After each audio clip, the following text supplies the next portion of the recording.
आज हम आपको ऐसे योद्धा की कथा सुनाने जा रहे हैं जिन्होंने जीवन भर अस्त्र धारण किए।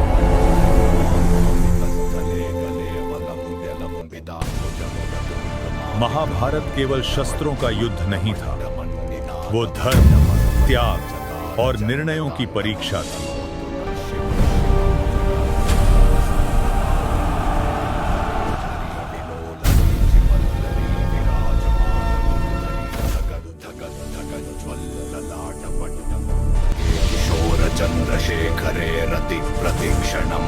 ऐसा ही एक निर्णय जिसने महाभारत के सबसे शक्तिशाली योद्धा को युद्ध भूमि में शामिल होने से रोक दिया।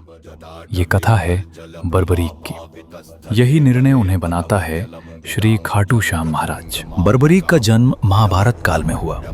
वे घटोत्कच के पुत्र और महाबली पांडव भीम के पौत्र थे। बाल्यकाल से ही बर्बरीक में असाधारण साहस और आत्मसंयम था। वे केवल वंश की शक्ति पर निर्भर नहीं रहे। बर्बरीक ने भगवान शिव की कठोर तपस्या आरंभ की। दिन और रात बीतते गए, पर उनकी साधना नहीं डगमगाई। पुराणों और लोक ग्रंथों के अनुसार महादेव उनके तपस्या से प्रसन्न हुए और प्रकट हुए। बर्बरीक, मैं तुम्हारे तप से प्रसन्न हुआ। मैं तुम्हें वरदान में ऐसे शक्तिशाली अस्त्र दे रहा हूँ जो अचूक है और तुम्हें अजय बना देंगे। और इन्हीं अस्त्रों से बर्बरीक सबसे शक्तिशाली योद्धा बने। और जब कुरुक्षेत्र युद्ध की घोषणा हुई, बर्बरीक भी वहां जाने के लिए तैयार हुए। तब उनकी मां ने पूछा, पुत्र, क्या तुम महाभारत युद्ध में सम्मिलित होगे का? माता, मैं धर्म के साथ रहूंगा। जो पक्ष अधिक कमजोर होगा, मैं वहीं खड़ा होऊंगा। यह कोई युद्ध नीति नहीं थी, ये एक नैतिक संकल्प था। परंतु यही संकल्प आगे चलकर सबसे बड़ा प्रश्न बन गया।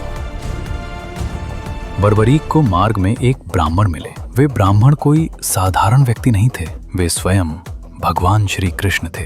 अपनी लीला से सत्य को परखने आए थे। श्री कृष्ण ने सहज स्वर में पूछा, वत्स, सुना है तुम्हारे पास अचूक अस्त्र हैं। क्या सचमुच तुम्हारे शस्त्र कभी लक्ष्य से चूकते नहीं? बर्बरीक ने विनम्रता से उत्तर दिया, ब्राह्मण देव, ये अस्त्र मेरी नहीं, ईश्वर की कृपा से सिद्ध हैं। ये अन्याय का नाश करने के लिए हैं। तब श्री कृष्ण ने उन्हें एक पीपल के वृक्ष की ओर संकेत किया और कहा, तो इस वृक्ष के प्रत्येक पत्ते को चिन्हित करके दिखाओ। बर्बरीक ने एक दिव्य बाण का स्मरण किया। क्षण भर में वृक्ष का प्रत्येक पत्ता चिन्हित हो गया। कहा जाता है कि श्री कृष्ण ने एक पत्ता अपने चरण के नीचे रख लिया। वृक्ष के सभी पत्तों को भेदने के बाद वो बाण श्री कृष्ण के पैरों की तरफ बढ़ा और बार बार उसी पैर की ओर संकेत करने लगा जहां पत्ता था। तब श्री कृष्ण समझ गए, ये केवल शक्ति नहीं, नियति की अचूकता है। परंतु उसी क्षण उनके मुख पर गंभीरता छा गई, क्योंकि अब स्पष्ट हो गया था, यदि ऐसा योद्धा युद्ध में उतरा तो महाभारत धर्म युद्ध नहीं रह जाएगा, युद्ध का स्वरूप ही बदल जाएगा।